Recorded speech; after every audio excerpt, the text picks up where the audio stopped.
If you've ever wondered how to acquire an HVAC business or maybe some other kind of business, how does it all come together? You're in for a treat for this one because we're talking to two guys, Mark Chard and Spencer Satori, who've actually done it. These guys acquired 9 HVAC businesses, organized them together, and had an exit all within the span of a few years. It did it in a really prompt, really streamlined and organized way. And they had so much success with it that they just started doing it again in another state. So we're going to hear a little bit about the process, how it all came together, their story, how they got partnered up, why they got partnered up, why this space, why this strategy, why this structure, and why they're wanting to do it again. And at the end of this episode, you're actually going to hear us go through a few analyses of businesses that are listed online for sale right now that anyone could just go and make an offer on. And Mark and Spencer are going to actually break down how they would analyze these deals, given the lens that they're thinking through, having actually done this numerous times. Mark, Spencer, thank you guys so much for being on. We're excited to dive into your story here. Yeah, thank you for having us. We are excited as well. Should be a fun conversation. Yep. Definitely. So I'd love to start with you guys, just how you guys got partnered up, because we talked a little bit the other week about it, and just we've kind of checked in on a little bit on your story before we got acquainted. But I think it's a really unique one. And I think it's something that people who have maybe done a deal before or imagine how a deal might go through, I think it's one that you don't necessarily imagine is a possibility. But I think it's a really cool story, just how you guys got partnered up. I'd love to hear just a little bit more about how that all went down and why you guys wanted to partner up. Yeah. Well, I'll let Mark start since his history with the HVAC is a little bit longer, and then he can lead us into that partnership part. Yeah, just a quick background on me. I started in this industry in 1988. Yeah, 1988. So I've been in the field for a long time. Started my business in 2004. Built it, grew it, failed numerous times, all these things. Got it up, learned how to do it, learned how to start making money. I tried to grow in the area that I'm from, Omaha, Nebraska. You just don't find companies for sale there. And so I really wanted to grow. I wanted to grow through acquisition. What ended up happening is me and my wife had a conversation. Hey, what do we want to do in 5 years? Our kids were growing. They're going to graduate 5 years. Put my business up for sale because we thought we're going to move to Florida. So I'm going to look for companies in Florida. So I started looking for companies in Florida, and banks were telling me, nope. And I said, well, why not? Because you're 1,500 miles away. That's not going to work. Okay, I'm going to move to Florida. Nope. What are you going to do with the business in Omaha? Oh, so I talked to my wife. We'll sell it. Okay. No. It was still kind of a no, right? All right. So it ended up kind of shortening it up is I ended up putting my business on the market. This was, what was it, end of January 2020? Everyone knows what happened early 2020. But anyway, Spencer comes along, and I'm thinking I'm have it on the market for 2-3 years before anything happens. 2 weeks, I have an offer. And so anyway, I got to know Spencer. He ended up buying the company, worked through COVID there, that whole thing in the beginning. A few months, banks shut down. They weren't talking. I thought the deal's done. Ended up going. He took over in June of my operation in Omaha. I went down to Florida. I bought a company I took over in September. In our thing, as me and Spencer, we did not know each other beforehand, but through the transaction and through mentoring him or through coaching him to understand the process as it runs, we got to know each other really well. I saw a lot of strengths that he had that I did not have. We both had the same drive. We both had failures. We both had successes. And so we started working through it. And about a year into it, he's looking at another company. And I said, you're looking at a company? You want to grow? And I said, yeah. And I said, I want to grow. So I'll let Spencer take over from there. Yeah. So like Mark said, I bought it in 2020. So prior to that, I do have a business degree. Accounting it just makes sense to me. I had my real estate license. I was flipping houses, and I was managing 5 properties. Came into 2020, couldn't find another flip project. So, hey, what else are you going to do? Well, start looking for a business, I guess. Came across Mark's, seemed too good to be true. A lot of systems and processes in place, owners working 5 hours a week, really consistent over the last 5 years, both revenue and top line and bottom line revenue. So went forward with that. If Mark wasn't the guy, I don't know how well it would have worked out that I bought it from. The processes that he had already implemented were instrumental in my success, as well as just the mentoring and coaching. It was my first time with employees, first time running a business, first time with, the whole thing. So in the service field, everything. So, he really coached me over those first about 18 months. And I was just crazy enough and maybe naive enough, I don't know, to think, hey, let's do this again. He'd been coaching me. So, hey, I'm going to have my coach look over this, tell me what he thinks. And then he's like, gosh, that's really interesting. I tell you what, why don't you write your vision down? I'll write my vision down. Because I feel like they're really similar. And they're almost word for word. It's like we both had the same plan, 10-year plan for acquisitions. So we discussed that partnership. What would it look like?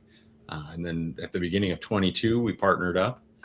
And we did not close on anything in 22, but our goal was one company a year for 10 years.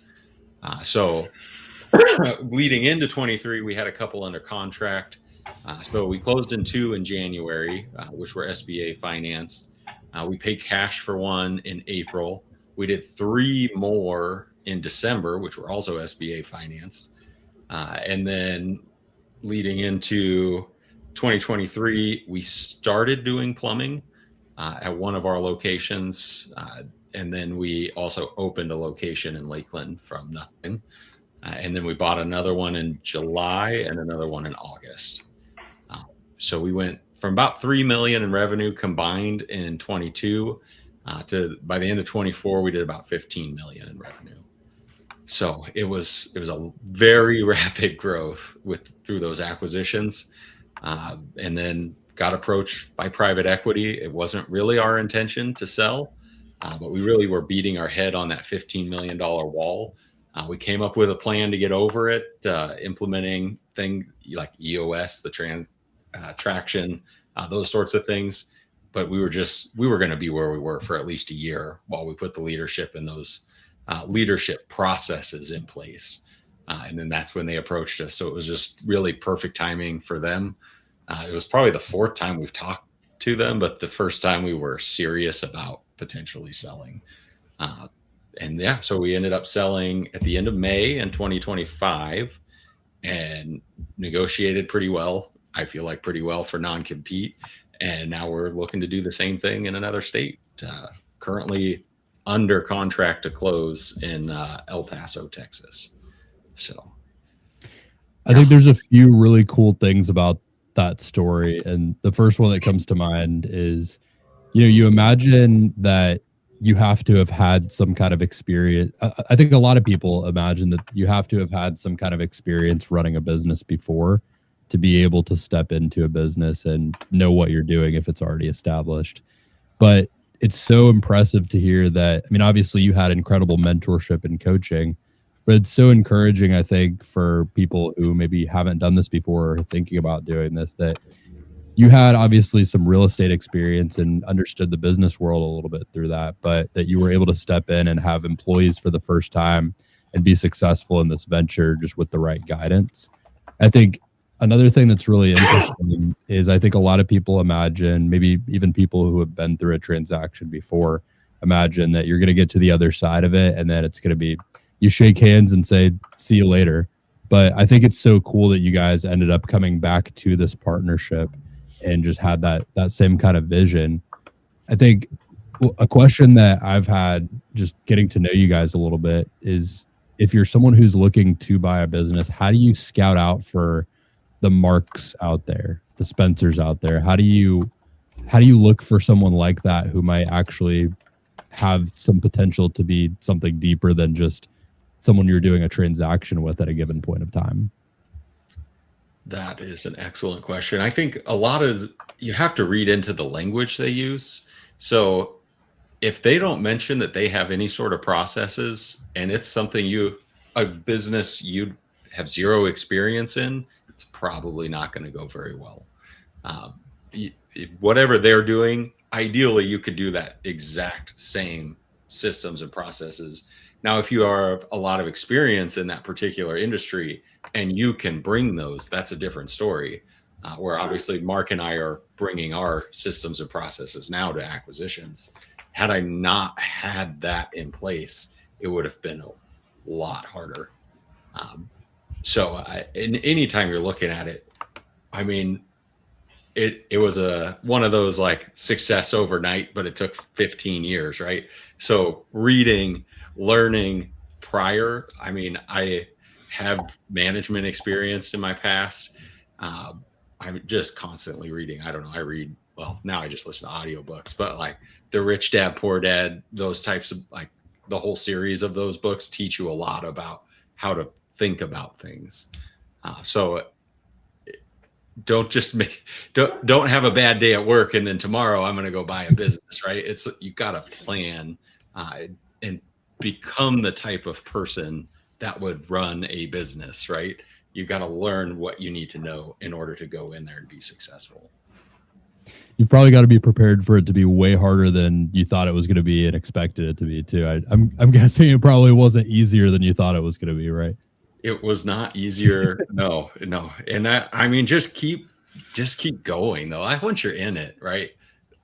Even in that first year, I failed at so many things, and then I learned. And then the next time I didn't make the same mistake, but I sure made plenty more. So just keep pushing through them, and don't get too hung up on one thing. I mean, almost every problem that you encounter in business, as long as you take the time to review the problem and solve it, you're not even going to be thinking about it. Like a year from now, 5 years from now, some of the stuff that seems like the biggest problem today isn't even like you don't even think about it. It's crazy. So that's actually funny to hear, because I remember when you tell the story about it on another one of the podcasts, you said that you met Mark on a Sunday and maybe it took 30 minutes to an hour for him to explain the whole business. He gave you a binder, said, here you go. I'm going to go get my brother-in-law real quick. Brought him back. He said, hey, I'm selling the business to this guy. There you go. Great. And you were like, wait, what? You told your wife you'd be gone like for a day. So the fact that even with all that information, having the book, everybody was behind you. Everybody was like, great, this is good. You're still facing all of these problems that you're still learning every time. I mean, how much of a benefit was it to have a seller like Mark who was like, hey, yeah, for a year, like, just give me a call. I'm in Florida. I will help you. I mean, how much did that really kind of, ease a lot of those, problems and learning moments that you had? Because it's very rare that we see any seller who's willing to stay on for more than maybe 30 days to even a few months. Yeah. And it's actually something that we work into all of our deals. So there's always like a 1 or 2 week or 30-day transition, depending on the business itself, but that the seller has to be available, pre-planned meetings up to 12 months, because it was just so instrumental. And there's always stuff that comes up. Oh, hey, you did this special project for this person and now I can't find any document. Like, there's always those random little things that come up. But it just makes it authentications even. Yeah. Or, hey, you didn't pull this permit, like whatever, just those little things, they come up, they happen. And it makes it so much easier. The other thing I'd say, when you're in business alone, without a partner, it does get lonely at the top. So sometimes you just need to vent. Like, what the right answer is. Maybe you don't want to do it because, oh man, I love this guy, but he's killing the business. He's we classify them as terrorists, right? Maybe they produce really well, but they bring down everybody else in the whole morale of the team. And it's like, yeah, but he does well. I kind of like the guy, but and you know what you got to do. But sometimes it's a lot easier to just call somebody and say, man, this guy, all this stuff, I don't know. What do you think? Well, you know what you should do. Yeah, I better get rid of him. Okay. But you can't go to your other employees and talk like that. So no. Yep. That is, and one thing when people look at this stuff, and processes are important. And the thing I give Spencer credit for is he came into this industry and he didn't know anything about it. He had the guts to do that. Like, I was so impressed by that when he did that. I'm like, oh my God. Oh, wait. And then I asked him, have you ever had any employees? He said, no. I said, oh, you're never going to sleep again the same, man. You're never going to sleep again the same. And it's still true today. You have employees, you just don't sleep the same. And it was awesome. I mean, I enjoyed it because I still enjoyed what I was doing. It's not like I quit to get out. Like the companies we buy, these owners are burned out, so they're done. They are ready to be gone. They'll be gone tomorrow. In fact, one of the companies we bought, the owner didn't even show up on the handoff in front of his employees. Very true. We were like, where is he? And it was really weird, but hey, we made it work. It was actually turned out to be pretty good, pretty valuable acquisition. It was a cheaper one. It was one he was dying to get out. He was basically, I got to get out by tomorrow, you know. So it was like one of those cash deals. But when we went to go talk to the employees, he wasn't even there. He didn't show up. They wouldn't answer his phone or nothing. We're like, okay, all right, man. So yeah, it's a lot, but as long as there's, like Spencer said, if you're looking at an HVAC company, make sure they have processes. If you don't know what they are, make sure you know someone in the industry that can tell you if they have them. Because when we buy companies, right, when we look at companies to buy, we already have a we're pretty gutsy. I'm walking in one day we're pulling the Band-Aid off immediately. I've just seen it too many times. Even when I went to Florida, I took too long to pull the Band-Aid off. I wanted to make changes. I knew what was working. I tried to give everyone the benefit of the doubt. Oh, Mr. Nice Guy. Didn't work. End up everyone gone, right? Start over, get new guys. And then it took off. And so, but not everyone can do that. When I tell people that, they're like, I can't imagine letting everyone go or having everyone leave in the first week. I know, because you just don't have a process that you trust. Once you learn a process, you can do this. And when you've done this 9 times going on a 10th acquisition, you can do it. It's because you already know the outcome. Those processes that you guys speak on are incredibly impactful. And I think they're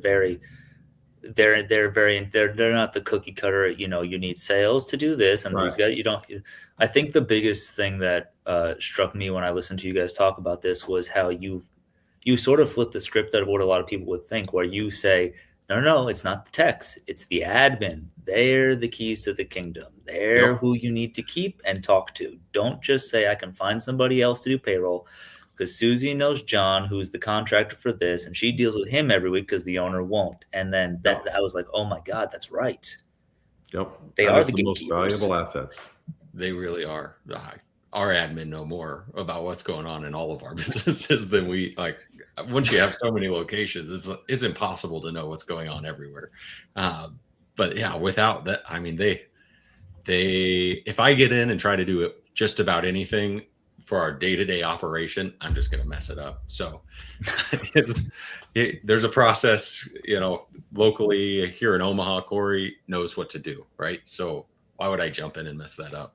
And that's the same in most, especially in the service industry. Most all companies operate that same way, where the admin knows how to do most things better than the owner. Now, talking about the deal structure for that first deal a little bit, Spencer, it sounds like, Mark, obviously you had the background of having sold the business, and I think that probably gave you kind of a launch pad to acquire the next. Spencer, you had the background of doing these real estate deals. How does your background factor into what you're able to attain when it comes to buying a business, whether you're going the SBA route, maybe structuring it differently? How important is that, and what should someone have to have in place or be thinking about or be partnering with to actually be able to acquire a business maybe for the first time? I would say a lot of it is painting the picture. So what your background is doesn't matter as much as being able to put a strong argument together for, this is my background and this is why it's going to make me successful when I buy this business. So there's a lot of avenues that you could make a good argument. So it's really just about painting the picture for the bank. I would tell you, for the most part, the banks that we've done deals with, they're trying to just check boxes, right, for the SBA, because at the end of the day, you know, the SBA is covering a lot of that loan if something does happen. So they have to be able to point back to something to say, well, you told me I needed to make sure they were a good fit to buy this business, and this is the argument and why we felt they would be a good fit.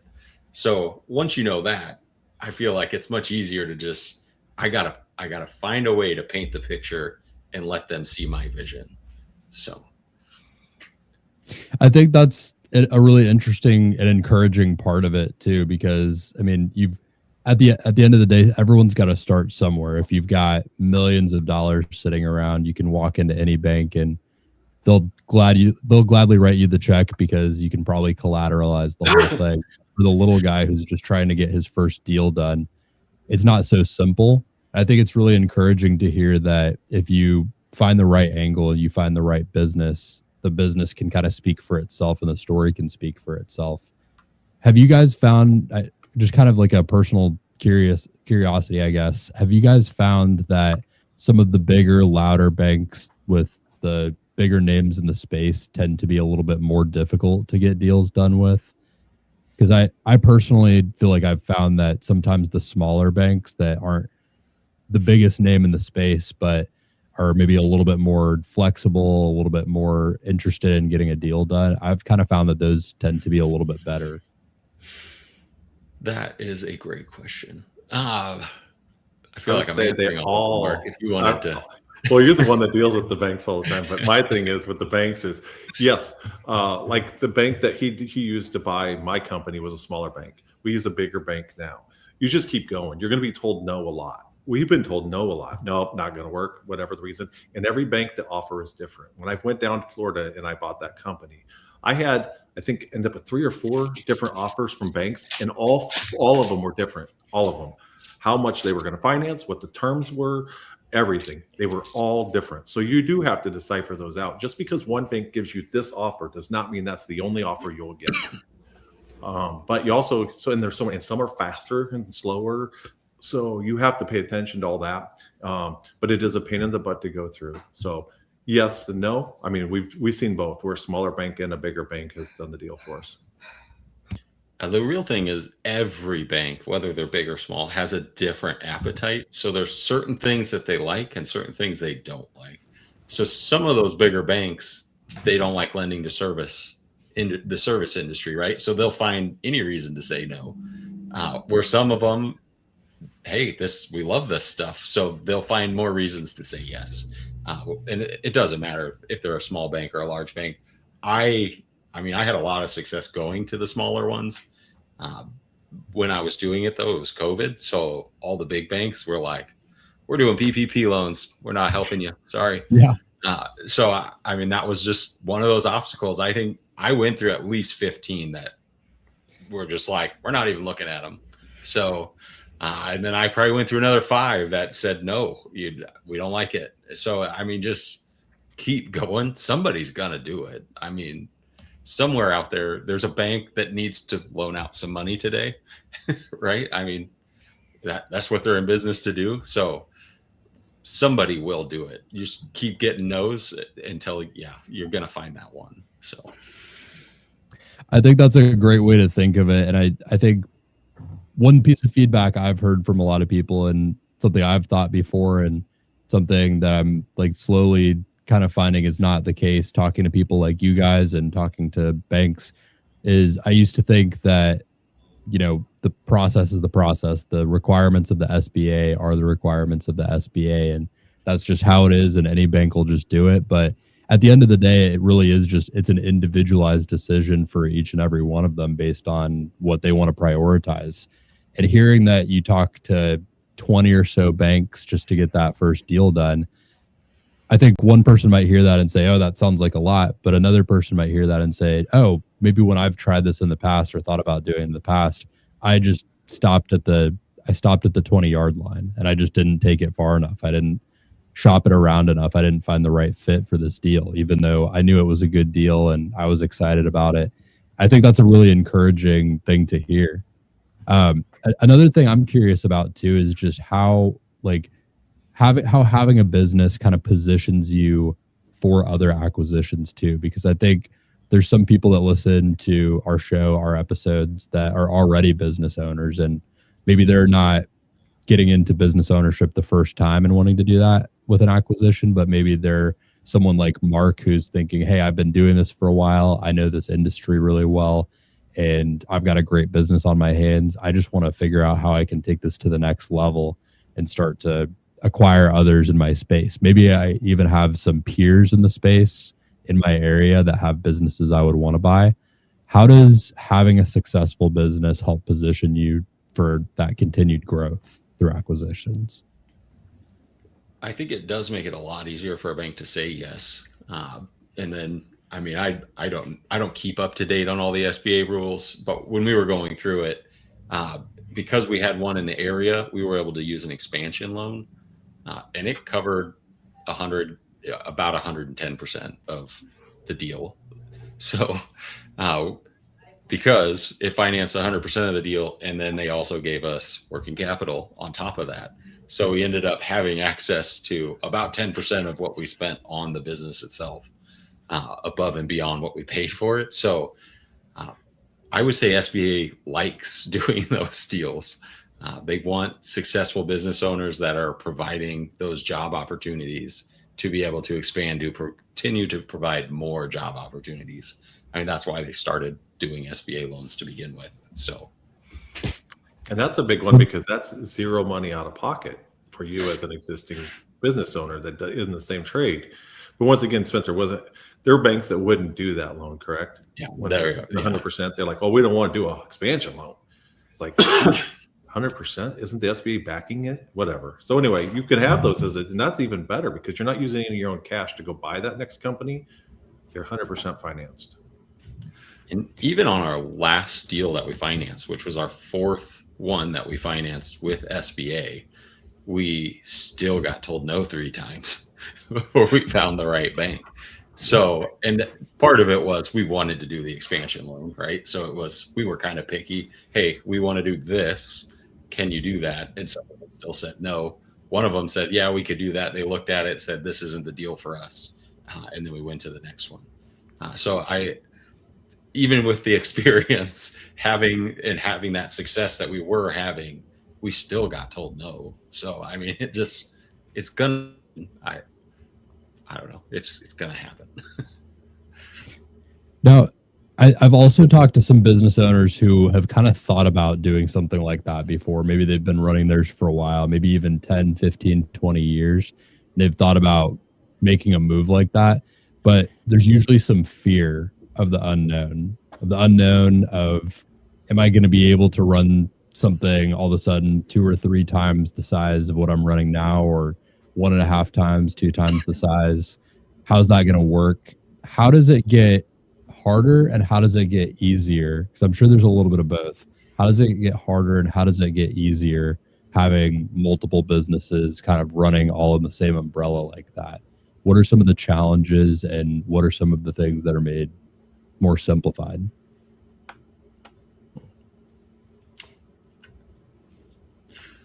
Good question.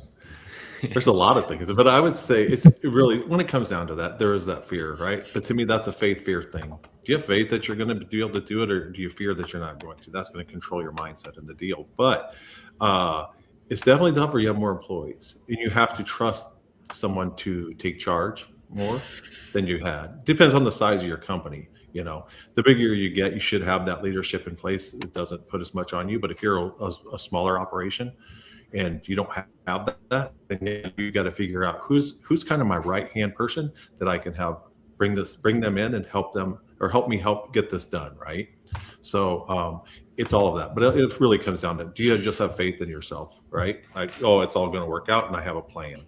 And you go with it and you fails and it's wrong and it doesn't work out, and you just get back up and you redesign that plan immediately and just keep going. That's the best way I'm going to describe it. Great answer. I think one of the hardest things is managing those leaders of the organization. So, like I said, when we hit that 15 million, well, we had at that point 9 locations. And so managing 9 managers was a lot. So we did bring in a VP of operations to assist in doing that, but we could have set him up better, realistically. Like I said, we didn't have a process for managing those leaders. So we left it up to him to design and create all of those.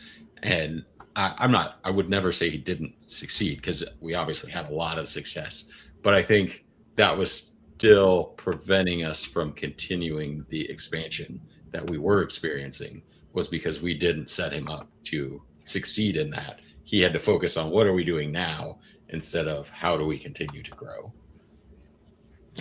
9 managers is a lot of big egos to manage. I mean, it's a lot of it's a lot of ego. It's a lot of I probably feel like I know the right way to do things, and I don't maybe a little bit of I don't care what your system is. I know what needs to be done here. So props to you guys for being able to manage that. And I'm sure that with top performers comes challenges of their own, just from what I've seen.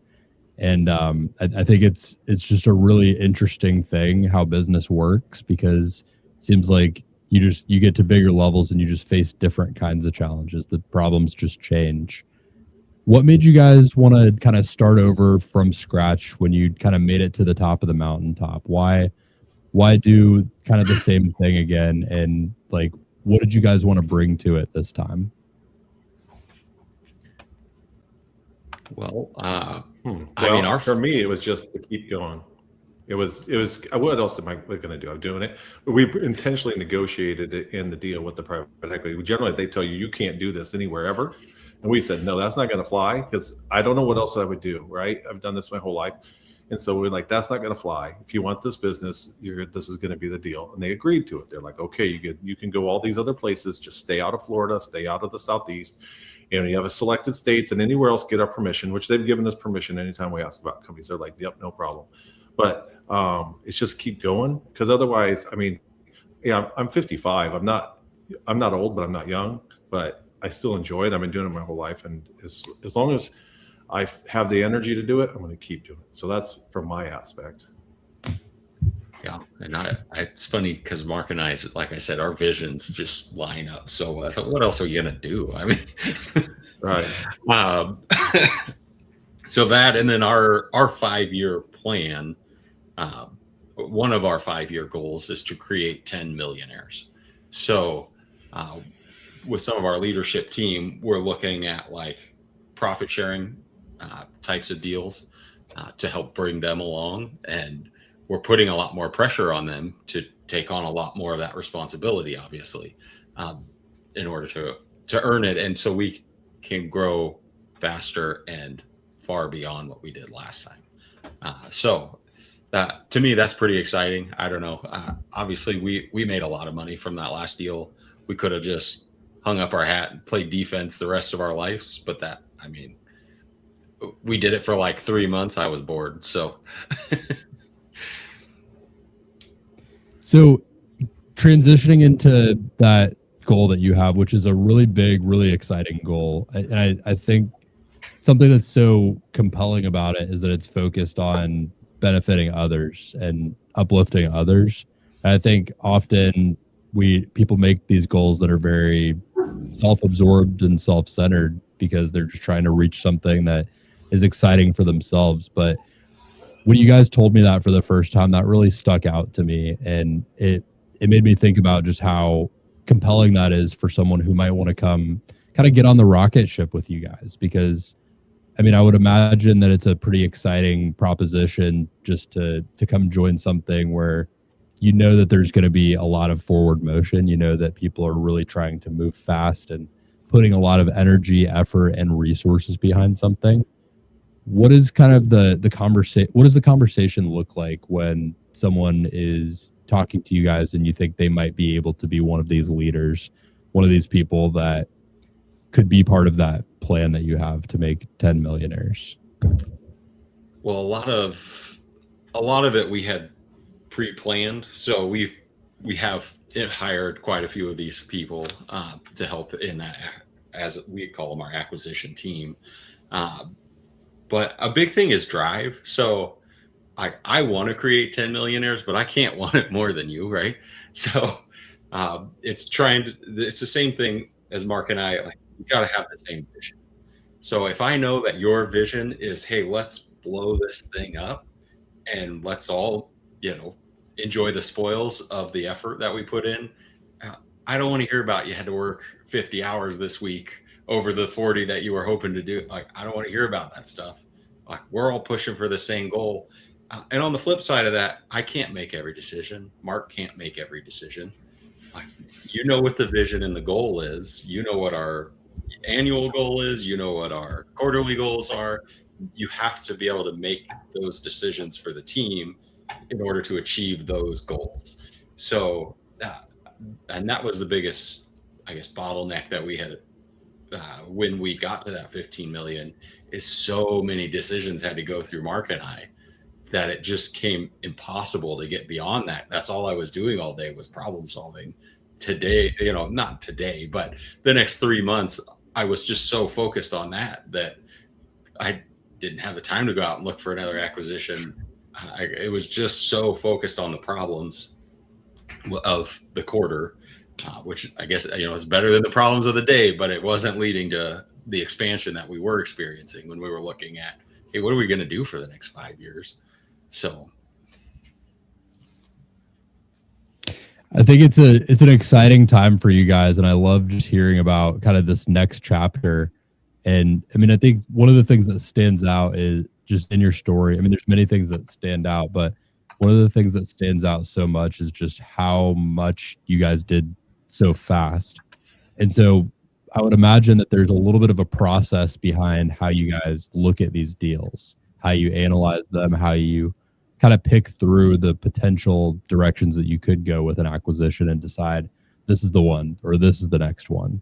So I would love to kind of dive in with you a little bit, just understand that process and maybe look at a couple deals that are actual deals that are listed online right now, just to understand how you would approach them, whether you're going off of the value that you see, whether you apply your own formula. I would love to just dive in with you guys a little bit. Absolutely. Yeah, as you're pulling those up, one thing I'll tell you, before I bought Mark's, I did look over. I mean, I went online and filled out NDAs. It had to be at least 20 different companies. So just getting comfortable in that process is really a big step towards getting it. So, I mean, if it's something you're looking at, hey, I think I want to start getting into this. I mean, you can see here, biz, buy, sell, go on there. Just pick 5 random companies you think, oh, this looks interesting. I don't know anything about it. And just fill out the contact stuff and go through and fill that NDA, get familiar with how the process works. Even go as far to take a few phone calls with the sellers, because when you find that deal that you're like, oh, this is awesome. I love everything about it. I love this industry. And then you get on the phone and you sound silly because you're so nervous, right? You get on with that seller and you have that initial contact and you're like, I don't even know what to ask. So here I am. I like it. I don't know. So just get yourself familiar with the process, because it all works pretty much the same. You fill this out, you get the NDA from the broker, right? You have an initial conversation with the broker, and then you're setting up generally like a 1-hour conversation with the seller to see if it's a good fit for both sides. And remember, you're judging them, but they're also judging you. They want to know, a lot of these guys, they spent their whole lives building these businesses, and they want to know, is this a good fit to hand my baby off to? And are they going to stick through the process is what they're trying to determine. And so being able to have an intelligent conversation with that seller is going to set you off on the right foot and start to build that bond, because it is a process for both sides. Selling is, in my opinion, harder than buying a business. So they want to know you're going to stick it out, but you also want to know, are they really serious about selling, or they had a bad quarter, so they decided to list their business. And if the business turns around, they're not going to sell it to you anymore. And now you've just wasted all your time. So get familiar with the process. It'll help you out tremendously as you start to go through it with that one that you really like. I think that's a great lens to think through this of, is like, what are some of the questions that it sounds like what you're saying is you need to just dive into the process a little bit to even learn and get the reps of kind of figuring out how to have these conversations, how to navigate them, how to go through the process, how to figure out how to appeal to a potential seller. So I'm curious, looking at this one, this is one that's listed this is where Ryan and I live, Orange County, Florida, kind of central Florida area. What are the questions that you have when you see a business like this? Just like right the jump, like what comes to mind, and what kind of things are you going to want to ask the broker or the seller about a business like this?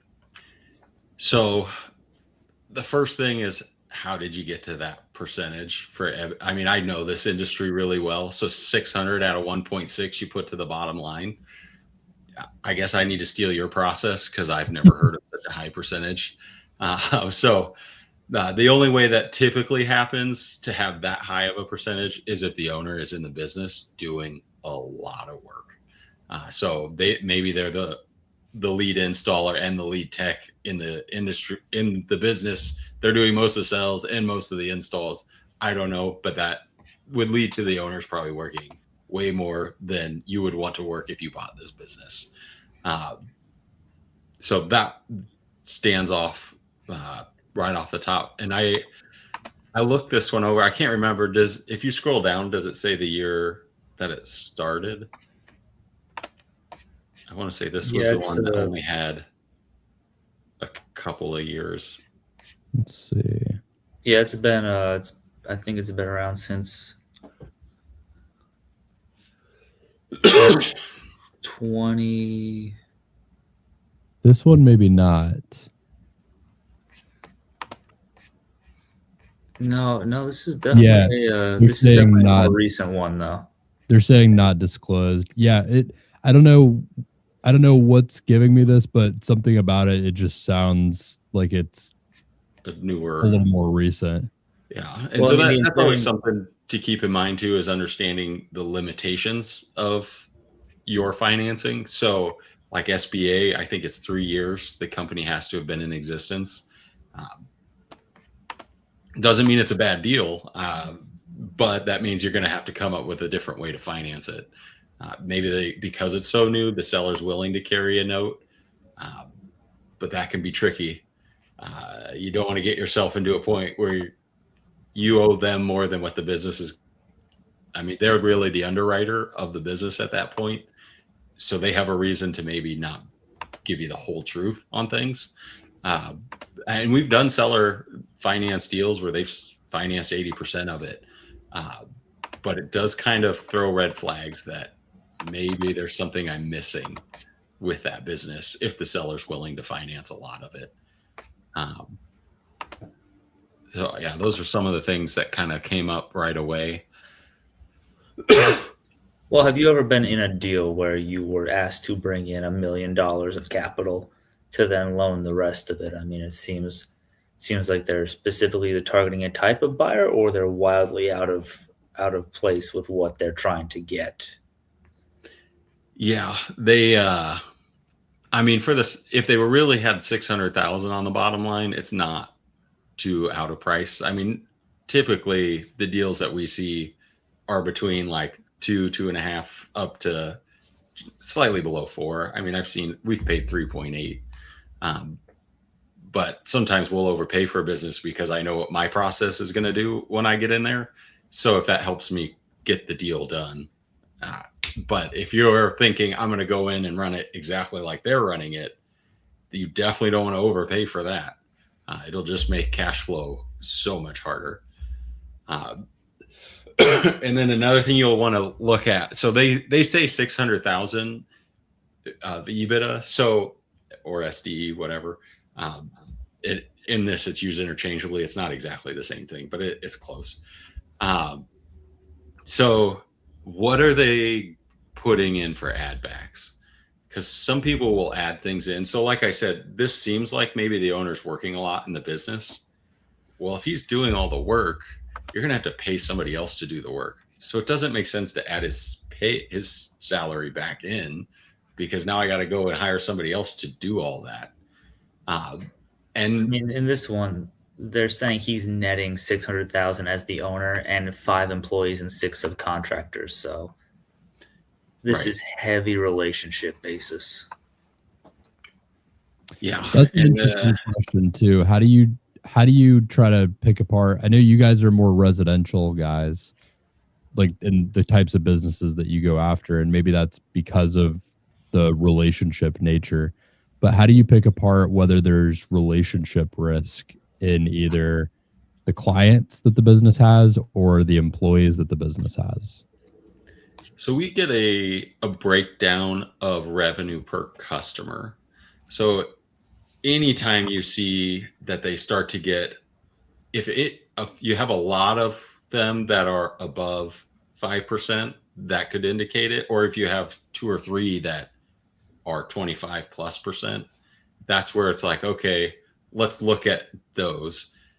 In this industry, there's not a lot of like contract stuff, so they'd be obligated to stay with you for 5 years or whatever. That's not normal in the HVAC world, unless you get into super heavy industrial stuff, which we don't do any of that stuff. But so in a different type of business, I'd want to see if they have those contracts where they maybe with government entities or whatever that is going to indicate that they'd stay with me. But for the most part, we don't do a lot of the commercial. So if you have a lot of, if everybody's under that 5%, it's okay if you lose a couple, right? I mean, you're going to expect that, and then you just have to get past it. So anytime you take it over, you really got to dive in. And if they have some heavy concentration on just a few, that's what's going to indicate they have those, and you have to be able to maintain those. And I'm not saying don't do it, just protect yourself, right? Just talk to your attorney about, hey, what kind of language should we add in here to make sure that if these customers leave, that maybe it lowers the purchase price or something that's going to help protect you if you lose those key customers. And by the same token, I think that's a really good way to look at it. And I'm curious too about the kind of the other side of the coin, which is the internal staff.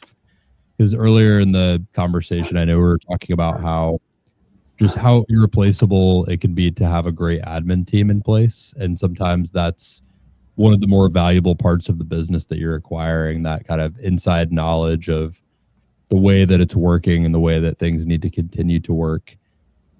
When you guys step into these new businesses, how do you be that new face of leadership that compels this team that was previously looking to someone else, maybe even for a long time, maybe 5, 10, 15 plus years even sometimes?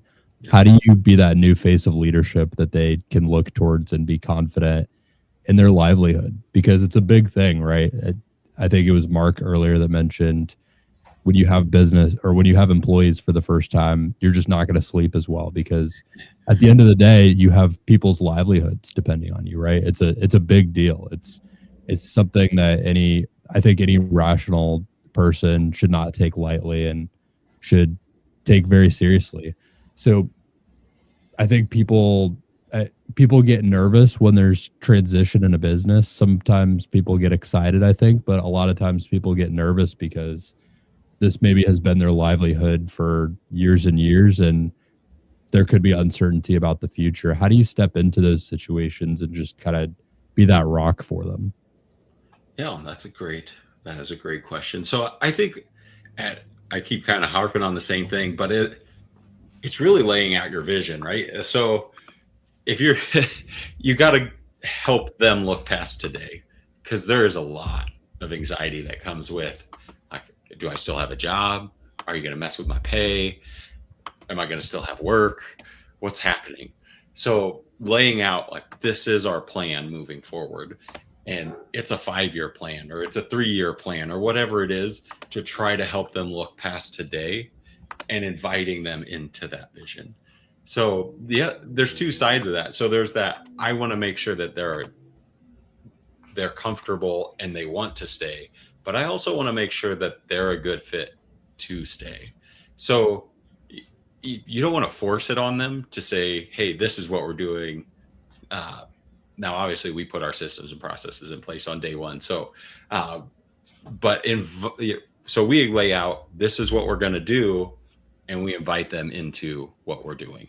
So, I guess to best answer it, other than that admin person, you have to go into it with, I could have to replace everybody, because the most important thing is the whole team aligns on the direction that company is going.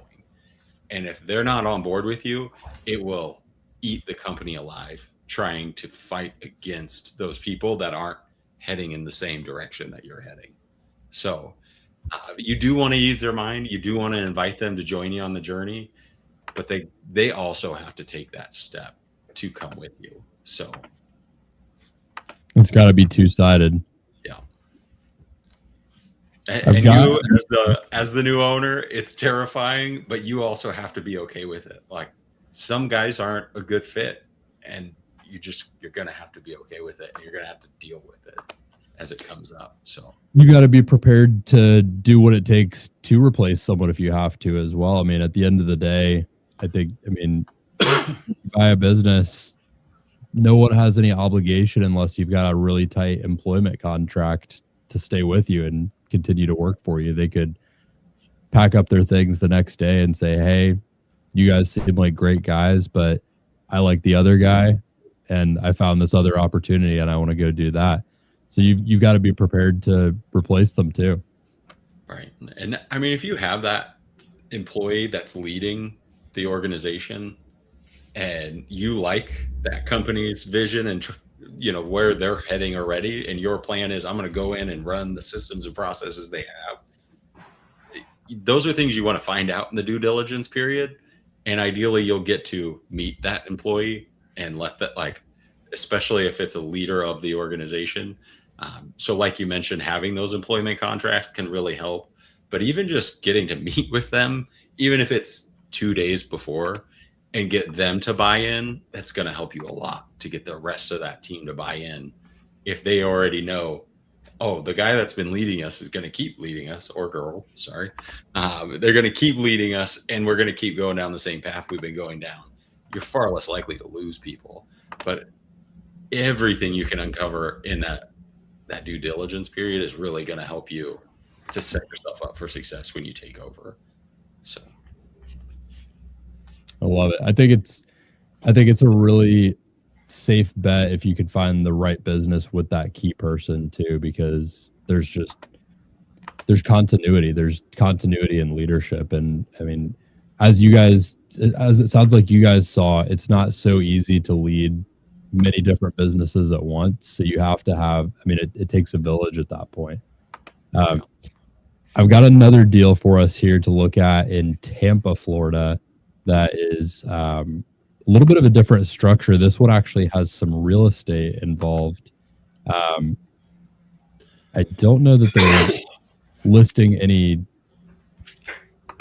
kind of numbers for the revenue and profit here. So this one's a little bit tough to look at, but this one, we kind of wanted to look at this one because I think it begs the question, what is the value of having real estate in a deal? Like if this one had good numbers and it made sense for the asking price, they're quoting about 970 in gross revenue. So my guess would be, I don't know what you would see on average here, maybe a couple $100,000 a year, couple to a few $100,000 a year in profit for a business running that way.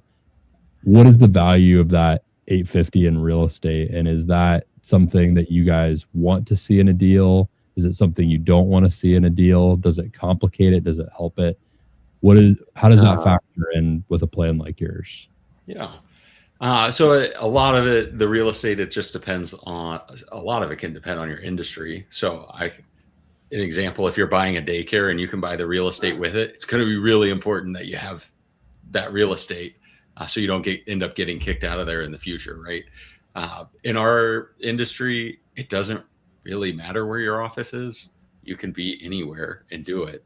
Customers never come to our office. So for us, it's not as important to get the real estate. Personally, I like it just because that's my background. So I like the investment aspect of it and the potential. It worked out well. We had a couple of places that we bought in Florida, and then after selling, now we're just renting them to that same private equity group that bought us. So it's been working out great. In this deal, it's interesting because sometimes it says the real estate's included and sometimes it says it's separate. It looks like in this deal, it's the same. So if you're paying $850 for the real estate, you're only paying $30 or $350 for the business, which would tell me it's probably not doing that much. I would say 50 to 100 probably, and they're trying to sweeten it by also adding the real estate. So that it's always stuff you got to look at. I do like that this business has been around since '95, so they have customers, right? We have bought a deal that wasn't on software, and they had paper everything. They had 15,000 customers in paper files, which turns out fit into about 25 filing cabinets. So I highly recommend against getting somebody who is not on some sort of software where you actually have a documented list of the customers' addresses, phone numbers, and at least the last time you were there. So I don't remember all of the specifics of this one. So that would be something I would want to know is, are you on software? And then his reason for retirement or wanting out. I would assume if he's the guy that started at 95, he's probably just wanting to retire. And you got to watch out a little bit for that. When are they going to be around to help you after the fact, or are they going to just disappear? Are they staying locally when they retire? Or listen, I've already bought a house back where I'm from or whatever, so making sure that they're going to be around. And this does say he's going to finance 50% of the deal. And then, we kind of talked about that a little bit. That can be a red flag if he doesn't feel like it's financeable. Could be the reason that he's doing it. I don't see a lot of meat on the bone here either. This seems a little dodgy to me. The reason for selling. Yeah. The owner founded the business in 1992 and built it into a well-recognized name. And some of that, it could be a lot better for an expansion over a startup, right? So if you're already in Hillsborough County doing business and you can just add this in, you're already going to have your people in place where you're just going to start adding more calls to the calendar, and you probably just need a couple of employees, and maybe they have a good couple of guys out in the field, but hopefully you can add their admin in there. This is just buying a book, it seems like. I thought this stood out too. They've got 213 active maintenance agreements. So, I think for someone like you and Mark, who you've already made a couple acquisitions and you're just looking to expand, something like that, if it's in the area, it probably makes a lot of sense because, maybe you don't even really need to keep any of the admin team at that point. It's just about having people to service those contracts and seeing what other business you can do from those. Maybe 15,000 paper records that you got to take a couple weekends to sort through. Right. But I think that's a good call. I think one thing that I'm kind of getting from the comparison that you're making across a few of these is it sounds like with the first one, you really want to make sure the bones are there, but that becomes less and less important. It's still important always, but it sounds like it becomes less and less important the bigger you get as a fish, and the more you can just take that swing and know what to do anyway. Right. And this one's like, it depends on its vehicles, but if it's got $100,000, it says fleet of service vehicles. So what does that mean? It could be 2.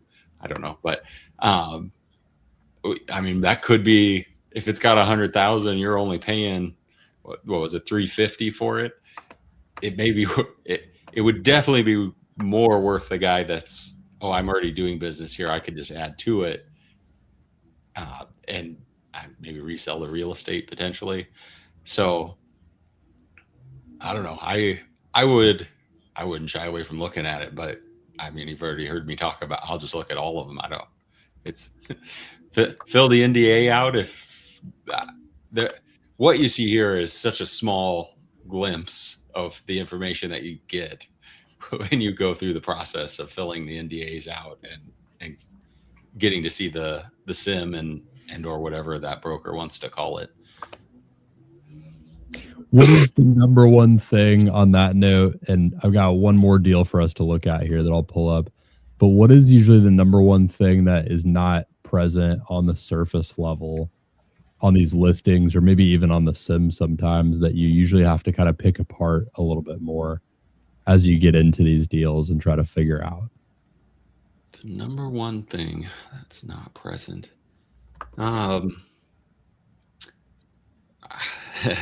I feel like in most of them, the story is missing. So to me, the accounting tells it all, right? Yeah, you said like the first one, you say you're making 600,000, but where's that really coming from? I mean, I diving in to look at that, the accounting, we look at the gross margin, you can get a feel for how are they pricing things. Are they in line? Are they high or low for the market? And then are they do they have any wasted overhead things that you could potentially save on after the fact of, hey, well, I already have this, especially if I'm adding it on, right? I already do this with this other company. I don't need to do both. That's going to save me money there. But also, you always have to keep in mind the business is only worth what it's doing. It's not worth what you can do with it. So these are things that help you evaluate if it's a good fit for you, but it shouldn't really affect the price that you pay for it. So it's a great point. So we've got one more to look at here to kind of round us off. This one's actually listed by a mutual friend of all of ours that introduced us. So ending on what is sure to be a strong listing here. This one, it looks like I'm reading this as it looks like it's been around for 28 years, which is yes, incredible right off the bat. A lot of residential, HVAC and plumbing. What's the value of acquiring something, doing a little bit of both, Spencer, as someone who's kind of gotten to the other side and has brought plumbing into an HVAC operation? Yeah, there's good and bad. So you lost out on the opportunity to grow, potentially double, by adding in that extra service line. But the cross for your marketing it helps tremendously. So at least in our market, it's cheaper to get new customers on the plumbing side through marketing, and then getting them in. We call it the rule of three. So we do everything we can to get into the house 3 times, because that's when they're truly our customer, right? They're no longer a Google shopper. They're with us. They're committed. We're committed. So when you can get them in for that plumbing, it's so much easier to get that next visit through the HVAC side, and vice versa. It's just cheaper to get those new plumbing customers. So the fact that you can come in there for a different reason, and you don't have to wait 6 months or a year to have a reason to come back in, I think really helps to solidify being a solid customer of yours instead of that Google shopper or ChatGPT guy. So it's an interesting point. And it looks like this one is asking for a little over 3 million. They're doing a little over 4 million, 488 in cash flow.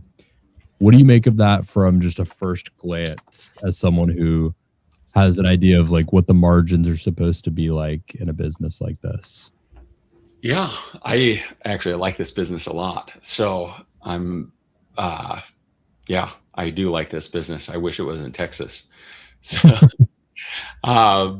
they got pretty good margins. Another thing to keep in mind, when people show these, it's the best they could possibly make their business look. So if they can't get over a 10% profit, it's probably not looking very good, because that's the best they could possibly. They've added everything that they could think of back into this thing to make it look as good as it can. So it beats that threshold, that 10%. So that's a big positive.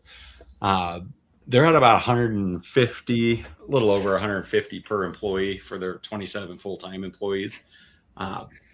So they're probably overstaffed a little bit. I don't know what all their positions are that they're doing, but we typically try to get ourselves into a 300 plus range per employee. So that means there's room without adding to your labor costs to grow, or potentially there's some that aren't filling their side of it on the production end. So that would be something you'd want to definitely evaluate on it. And I believe, 19,000 customers is a lot. 860 service agreements. It's a good chunk of calls that you can run out of that. So another way to look at it, if I go out and I market on Google or whatever, all of our marketing streams, if we can get below 280 new customer, it'd be phenomenal, right? That's always our goal, but we're never that low. I don't know. So when you just look at what's the asking 3.1, the cost per customer divided by 19,000, you're at $163 per customer. So you're far beyond what you could do with marketing. And if you guys know people that can get you that in marketing, let me know. So there's so many good points on this business. So I wouldn't be surprised if it's already under contract, to be honest with you. 860 service agreements, especially because they do HVAC and plumbing, they probably are running at least 3 calls. So they got an AC check, they got a furnace check, and the plumbing check, which means every new customer you add to that, that's 3 calls you're going to run that year, guaranteed. Another great part of having both. This is a great business. It really is. I love the way you're thinking of it, just in terms of the asking price itself being just one big customer acquisition cost, because I wouldn't have necessarily thought to think of it that way, but it truly is. I mean, it's, especially if you get to the point that you guys are at and you're comparing it to what is probably a very normalized number. I'm sure you guys are spending a lot across, especially at that peak when you were running the $15 million a year collection of businesses. I can only imagine what the per month marketing amount that you guys were running across all of them was. So that probably is a very battle tested number that you're throwing out there. That 280, I think it was. Yep. Probably very normalized across a lot of spend, a lot of customers.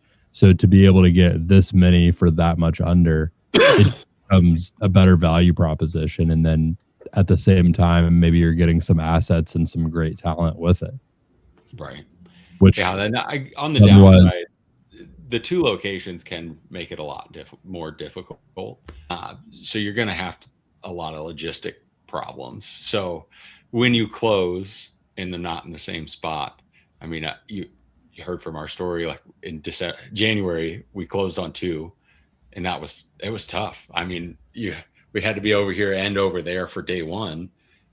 So it's okay. Do I go to one? Do you go to one and do it? Or do we try to bring people in on a weekend? So then we take over Monday and we're at the other location. So it can make it really difficult. Or can we make everybody drive somewhere? But you can't tell the employees, right, until the deal's done and you're there to make that announcement. So they're going to have a ton of questions if you say, hey, by the way, Monday, we're going to need you to meet over at this other city, at this other place. Maybe that's something they do quite a bit anyways. I don't know exactly how close these 2 are. Obviously, they're bordering states, but that doesn't mean that they're super close. It could be several hour drive. I have no idea. But so that would be a challenge. I mean, when we did it in that January, we told each other we're never buying 2 at the same time again. It was tremendously difficult, but then in December we bought 3, so I guess we didn't do 2 again. Any kind of final thoughts on this one in particular? It sounds like this is kind of like exactly what you want to look for, but any other thoughts on this one that come to mind? I mean, it is going to be a big SBA payment. When you're talking about 80% of 3.1, it's going to be a big payment. So it could be a shock. I mean, the first SBA loan I had, it was $9,333 a month. And to me, that was just mind-bogglingly large. But by the end, it was like we were paying almost $100,000 a month in loan payments. So then it became, it's just $93.33. That's nothing. So yeah, you just really got to dive in to the accounting of it and figure out how are you making 488 and can I sustain doing that, or potentially improve it. So I love that they don't have a lot of commercial work. Can be very profitable, but the delay in getting paid is always the problem. So if this was flipped in reverse and it was 96% commercial, that would really scare me, only having 488 in cash flow, because a lot of them, you may not get paid for 90 days on anything, right? By the time you go in and do the job, you got to pay the equipment, you got to pay the labor. You have to have a lot of working capital just to float you through the first 90 days. And that can be tough when you're only making, just above 10%. That's a lot of money that's already spent that you aren't making any in return for several months. So that's why I love it. That's why I love residential, right? You get paid at the end of the job 99% of the time. So that cash flow is much easier.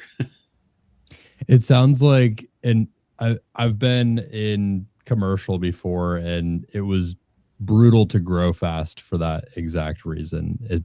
For the same reason that you're talking about, that it's difficult to acquire it and get over that working capital hump. It's also very difficult to grow fast because, as we know, to grow a business fast, you have to be reinvesting into it. And if you can't really reinvest for 90 days, and you've got to, while you're waiting for that 90 days, you also have to front all of the labor that you did, becomes a very difficult thing when everything is pulling on the business and the business gets to eat last and reinvest in itself last. So I think one kind of takeaway I've had just from hearing you talk about that a little bit is, I think that maybe someone getting into this for the first time, or thinking, which direction should I grow my business into a little bit, you might have an easier time just growing it into residential more. I mean, that's been my experience, but I guess what I'd tell you is, if it's what you want to do, you just have to have a plan, right? If you find that business and you feel like, hey, it's a good fit, you just be aware of the shortfalls of what you're trying to do. I mean, residential has its own shortfalls too. You don't have contracts. You're not locked in for anything. There's so many competitors. I mean, there's all sorts of reasons, but it's just coming up with that plan to get past the obstacle so that you can have success. I mean, if you've never been in commercial, you better do a lot of research, because like you said, you're gonna if you're making $9,333 payment every month or more, this would be a lot more. It's 3 times the size of that deal. It's going to be tough to make that payment the first 3 times before you even receive any receivables is going to be a difficult task. And just making sure you're planning ahead for those things. So I wouldn't say don't do it. Just plan and be prepared for what the obstacles are going to be. Spencer, I've got one other question that kind of comes to mind as just more of like a all-encompassing question, just kind of like working through all these different things. Obviously, you and Mark have been able to get to this point because of the background that you guys had. You mentioned what seemed like kind of overnight success was actually more 15, 20 plus years in the making. What are the qualities that you have to develop if someone wants to grow up and be you guys one day, and they want to make these major plays, and they want to try something this big and this ambitious? What are the qualities that they need to be working on developing, and who do they need to become to do something like this? Yeah, that's a great question. We often talk about that in our leadership meetings, is becoming that person that leads that team, that $15 million team, that $20 million. So I would tell you the biggest thing is you just can't stop learning. So you're going to fail. You're going to make mistakes. You just got to learn from the situation. And I mean, I'm constantly listening to different podcasts, constantly buying books. People mention it in a podcast. I just get on Audible and put it in my queue, so the next month I can download it. And so that's the biggest thing, is be a sponge. Like, you gotta constantly be learning to stay ahead of the game, and put yourself in the right situations. So you can learn from everything. Like I said, when you're going through and you're like, you know what, I really want to see what this is about. I really want to do this. Then start putting your feet in, right? Get on the biz buy sell. Just, hey, today, I don't even care what they are. I'm going to find 5 and I'm going to fill that form out and see what happens. And just start learning through the repetition, right? It's just like when you get up to bat. If you've never practiced batting and you go to stand up to bat, you're going to miss. It's okay. I mean, even the pros miss, 66% of the time they're not hitting nothing. So just put the work in before you get to the plate so you have the best chance of success when you're there. So it's not an individual quality, I guess. It's just love learning. I always try to better. So what would you say to anyone who might be listening to this and thinking, I really like what Spencer and Mark are doing, and maybe what they're doing is something I could get on board with and I could be part of? Maybe I'm in Texas. Maybe I have an HVAC background and Texas sounds like a fun place to go. Whatever it might be, what would you say to someone who is thinking about getting on board with you guys and being a part of what you guys are doing? Well, it's going to come off a little bit like a joke, but the first thing you got to do is talk to your spouse.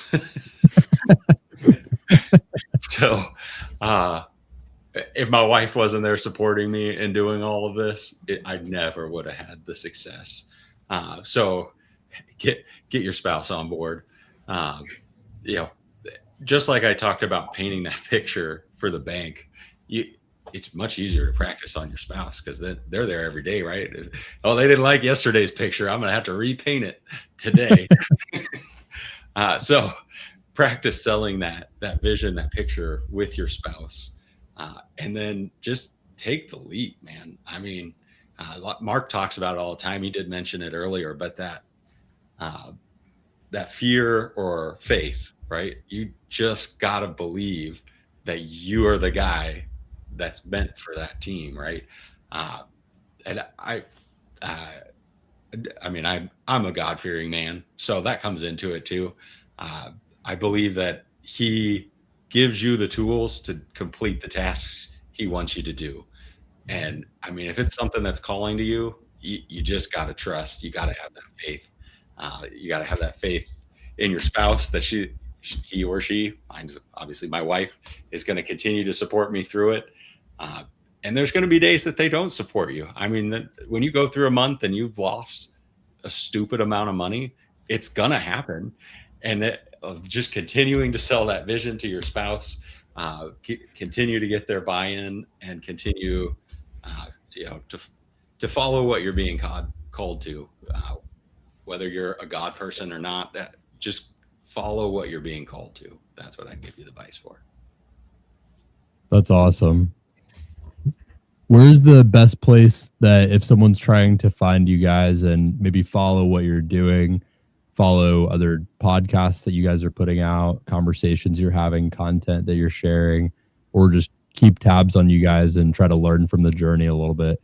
Where's the best place to find you and Mark? Yeah, I would start with our company website. So it's the apexcomfort.com. And then there's a link in there about the owners that'll take you. We are still actively doing quite a few podcasts. So those will continue to get added. And then they just redid our website here last week. So that part of it is still a work in progress. But it is all going to be up on there here in the next week or two. Is this the right one? What we're doing, that is the website, correct? So, yeah. I love it. Any final words for the audience here, just listening to some of these aspirational words? Yeah, I mean, obviously they're listening, right? So that's how they're listeners. So they're on the right track. Just continue to absorb, continue to follow that path that you're being called to and take those steps, right? You don't have to buy the first one that you look at. In fact, I'd strongly encourage you not to buy the first one you look at. Look at as many as you have the time to look at, and don't accept no. I mean, when you go and and ask for those first 5, there's a good chance 2 or 3 of them you won't even hear back from the broker. Who the broker is makes a lot of difference on whether the deal gets done or not. So just stick with it. I mean, if it's what you're being called to, it's exciting. I mean, the world's exciting. There's a lot of stress involved in it, of course. And yeah, you don't sleep the same because you got to take care of those employees, and you got to make sure that they're being fed just like you would with your own children. Obviously, they got to put that work in to get there, but you got to provide them the tools, the support, and the systems to be successful. But just get in there and do it. I mean, I am not that exceptional of a person, right? If I could do this, like, I had 0 experience coming in to 2020 at owning a business, having employees. Yeah, I know it's what everybody says. All the successful people say it, but you can do it. If I could do it, literally anyone can do it if you just take the leap. So there you go. Get after it. Guys and girls, you heard them. Just get out there and start doing it. If you're thinking about doing it, if you're listening or watching to this, that probably means you're thinking about doing it, or you're at least considering it.